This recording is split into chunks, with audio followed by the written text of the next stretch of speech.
I'm very happy that we have 5 people here that have worked on these themes for a long time, long before that, and are so-called hacktivists that not only use signs and throw stones on the streets, they actually use their computers.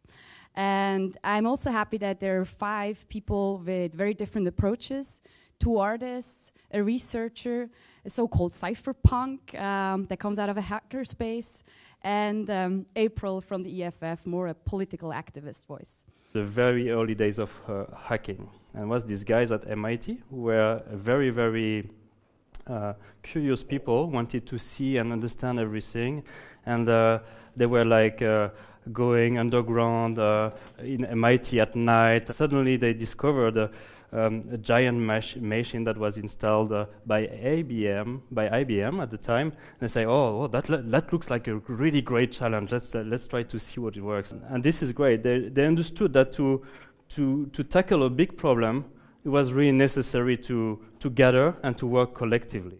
We're Mediengruppe Bitnik, as Sophie said. We're artists from Zurich, Switzerland. As artists misuse the net, we use it also, but we like misusing it. We like working with the net as artistic material. Opera is, coming from the internet, it's a strange art form. It's very closed. And we sort of asked ourselves, how can we intervene into this closed system of the Zurich Opera House? So the idea was to hide bugs, audio bugs, small bugs, devices, somewhere around the stage. You see, this is like an inner view of the Zurich Opera House, and connect this live feed to the people's home by telephone or whatever is possible.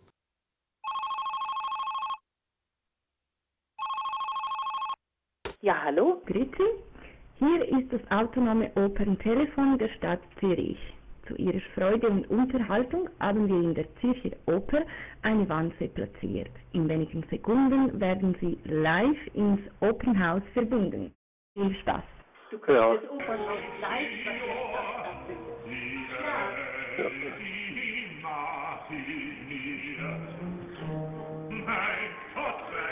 Hallo, was soll das?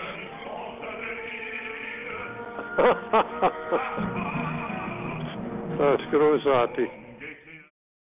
So yeah, my name is April, and I work for that organization behind me. I'm an activist at the Electronic Frontier Foundation. We're based in San Francisco. We've been making sure that your rights go with you when you go online since 1990.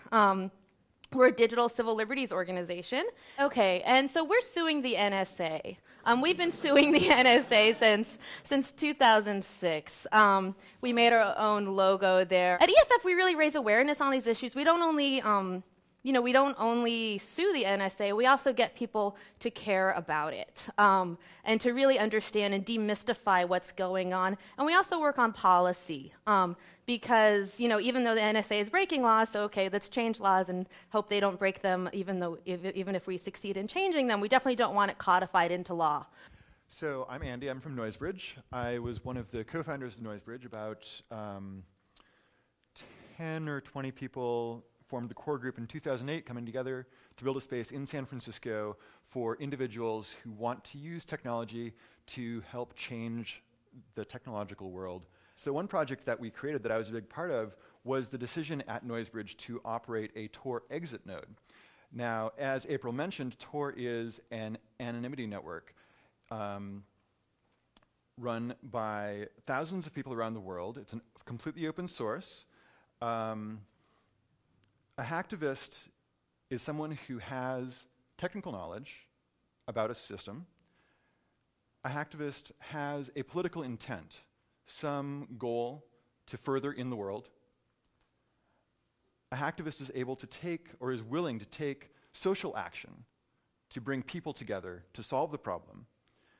And the hacktivist has a completely blasé disregard for the existing power structures. If the existing power structure works, okay, let's use it. We can make some progress. If the existing power structure is compromised, is unable or unwilling to recognize the problem, the hacker, and by extension the hacktivist, is going to go around that system to find a solution that will actually work for people.